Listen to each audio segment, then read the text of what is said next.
Beberapa bulan terakhir, harga berbagai barang sembako di Kabupaten Aceh Jaya terus mengalami kenaikan. Kenaikan harga barang sembako di daerah ini menyebabkan daya beli warga menurun dibandingkan beberapa waktu lalu. Harga sejumlah barang sembako di berbagai pasar yang ada di dalam Kabupaten Aceh Jaya kembali mengalami peningkatan. Kenaikan berbagai barang sembako saat ini dinilai telah membebani masyarakat di saat perekonomian terpuruk. Daya beli masyarakat ikut mengalami penurunan yang signifikan.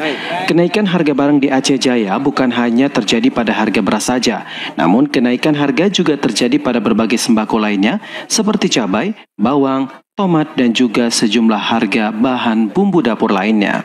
Padahal dalam penekanan laju inflasi, pemerintah pusat telah mengimbau kepada kepala daerah masing-masing agar bisa mengendalikan inflasi di daerahnya. Sementara itu, pemerintah Kabupaten Aceh Jaya pun diharapkan untuk mengambil sejumlah langkah agar dapat mengendalikan laju inflasi.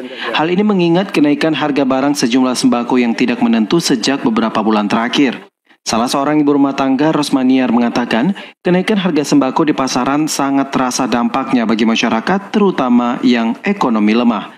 Ia pun berharap pemerintah untuk bisa segera mencari solusi agar kenaikan barang sembako yang terjadi saat ini bisa ditekan. Biasa merasa kenaikan, Pak. Maunya sih pemerintah memperhatiin masyarakatnya kalangan bawah ya, Pak, ya. Maunya saya. Apa aja, Bu, yang terasa naik nih saat ini kalau harga? Banyak, kan. Dari cabai, bawang. Biasanya kan nggak sampai 60.000, harganya sampai 60.000. 60.000. Udah berapa lama terjadi? Saya baru tahu hari ini ya, Pak, ya.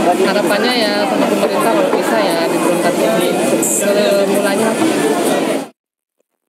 Pemerintah juga diharap untuk bisa turun ke lapangan, melihat perkembangan ekonomi masyarakat, sehingga berbagai permasalahan bisa segera teratasi, terutama dalam menekan laju inflasi.